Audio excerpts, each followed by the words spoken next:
Hi guys, and welcome to another video. So in this video I am going to review the game against Sheffield United a little bit. We're going to touch upon that, and then of course we are going to be previewing the game tomorrow against Luton that'll be taking place at the Stadium of Light. Now the other night I was fully prepared and I was ready and I was sat here just about to go through doing a review, the 2-1 defeat that happened of course against Sheffield United the other night at the Stadium of Light, under the lights.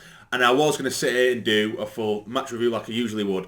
But I just found myself thinking that I'm just going to be moaning about the refs again. And don't get me wrong, please don't sit there and immediately think that I'm just blaming that result on the refs, because I'm not. For large periods, Sheffield United shown exactly where they are in the league, and they were just 100% a level above us. So please don't take that away. And I've seen opposition fans in the past when I've moaned about refs, they just completely ignore the credit that I've actually given to their team, but then they just choose to take the piss because I've mentioned the ref as well. But that's just the way it is, I guess. But yeah, so Sheffield United 100% deserved the win. I'm going to say that. I don't think we played particularly badly either. I don't think we played bad. I actually come away towards the sort of back end of that game feeling very, very proud of the lads, because I'd seen how good Sheffield United are. There were times where, Sheffield United, we couldn't get anywhere near them. And it wasn't like because we were positioned poorly or we were playing particularly poorly. It was just their quality on the ball, their possession football was outstanding. The opening 15-20 minutes, I can't remember us getting a touch. I think we had one sort of half chance in the break. But other than that, they're quick on the ball, the tempo, the press, the decisive, perfect passing. There was nothing hopeful about it. It was like little triangles here and there, them trying to make a move. And don't get me wrong, we did limit them at times to sort of long-range efforts here and there. They didn't really test Pato too much, apart from one great save that they did pull out of him. But I think it was only really one really good save for the majority of the first half.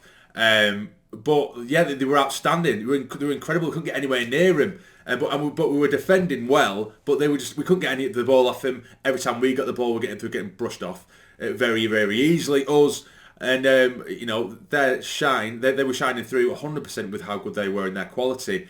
That being said, I would have sat there the other night and moaned about the refs because it was horrendous. It was so poor. The refereeing standards, and I'm going through it over and over again. I don't want to go into much detail because it is boring. It bores me.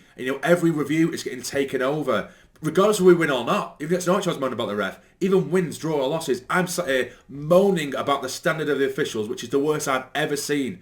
I'm 30 years of age. This is the worst I've ever seen footballing standards in terms of officials. It's absolutely shocking. Their winner to make it 2-1. There was 3 Sheffield United players offside. Granted, you can argue whether actually Berger actually touches the ball or not, but 3 players are offside, interfering with the play. They're all trying to play the ball. It eventually goes in, but all offside as the ball's played in. The linesman, how you don't see it's comical. I say comical. When I look at it in hindsight now, it's comical how poor it is, but it's like it's from a dead ball as well. So you've positioned yourself there. It's not like he has the excuse of, it's the tempo of play, I'm trying to catch up with it. He stood there, the linesman, in line, watching. So how you can not see it, it's unbelievable. So in that sense, I feel like we were robbed. But even after the game, apparently the officials had gone to Tony Mowbray and apologised because they were wrong. And they were wrong, very wrong. And there's sort of little decisions that you get, the little niggly ones, which again, I'm not going to go into too much detail. But there was little niggly ones like, for example, we'd be breaking forward on the wing or something like that, and we're sort of, honing in on goal.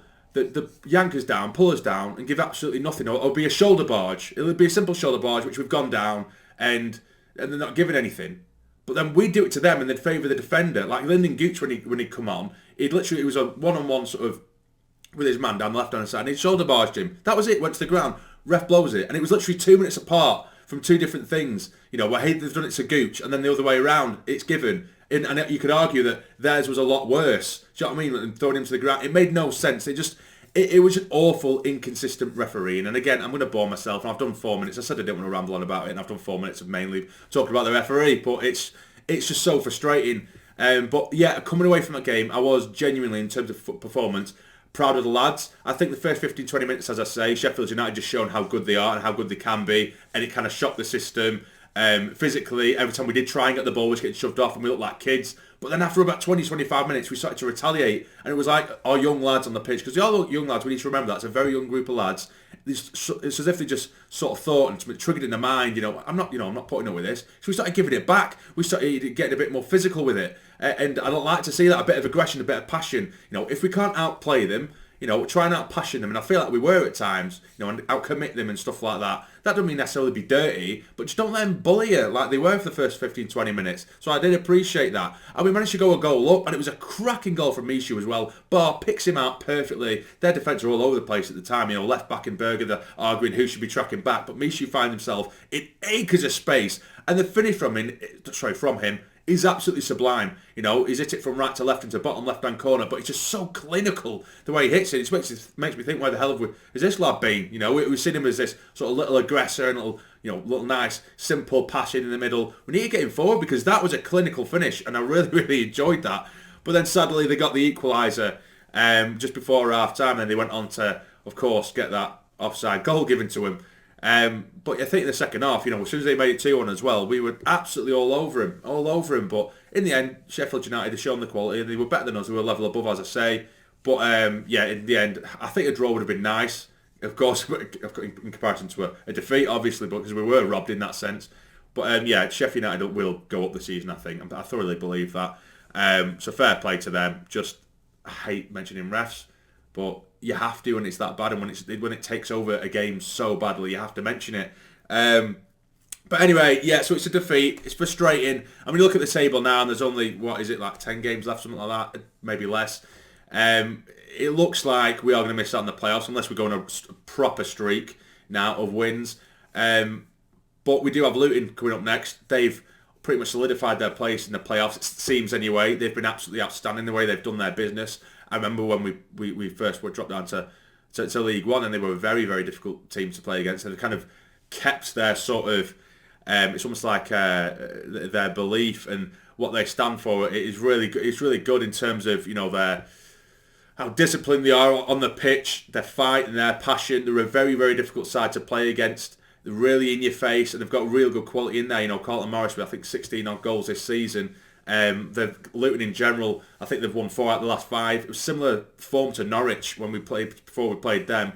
Norwich won 4 out of the last 5, drawing 1, and now Luton exactly the same. And within that 5, they beat Sheffield United by a goal to 0 away from home. So this Luton side aren't to be looked down upon. They're a very, very good side, good football inside, and I'm expecting an incredibly, incredibly difficult task.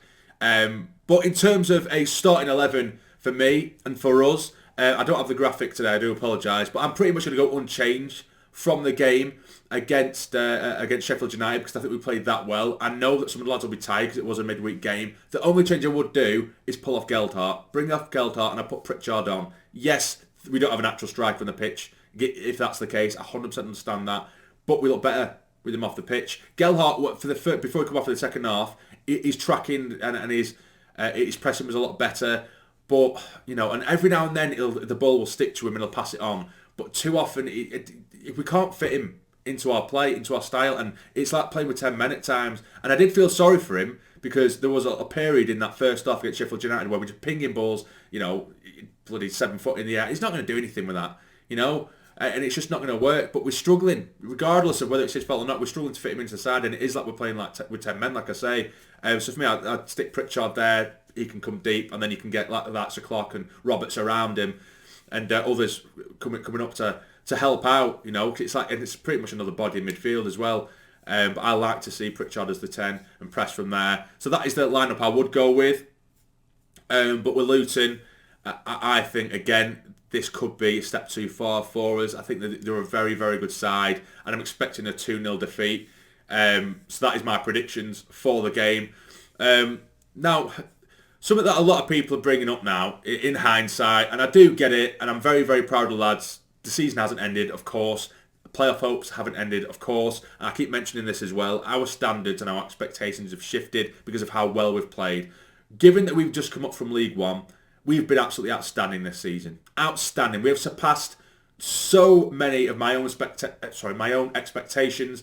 Some of the football we've played has been outstanding. Fantastic football it has been. Like I say, I didn't expect it at all. I was expecting it to be a real tough season, which has been a tough season. I don't downplay the quality of the Championship at all, but I mean because of how well we've played for large chunks, and without a striker for the majority. And I don't just mean for, if there's other fans from other teams who don't really know the full story who are watching this somehow now. It's not like we just don't have that many strikers at the club, or we don't have our first choice striker. We don't have a striker, and we haven't for a huge chunk of the season. Our main striker, of course, Ross Stewart, has played a tiny percentage of the game of the season. Ellis Sims, who of course we already got recalled, and we brought in Gelhardt. He isn't really a striker. That isn't how I see him really. So what we've done is outstanding, and I'm very, very, very proud of the lads. But I think when you end up overachieving and sitting in the playoffs for a large portion of the season, or at least around, and you start to drop, then you do kind of feel a bit deflated and you start to feel angry because you're used to some back. We've been incredible. Absolutely incredible. I'm just hoping now that, again, I'm speaking like it's the last game of the season. I just hope that this team in the summer doesn't get dismantled too much, because there's going to be Premier League clubs that are looking at these young players, because we've done excellent in terms of recruitment. Striking department, we've done absolutely shite, I'll give you that, and it's probably ruined our season. But some of the players we've picked out from Premier League academies and youth players here and there, and we've managed to grow them into first team players, and really good players, and really good at least championships on the players at that. It has been incredible. So they're going to attract attention.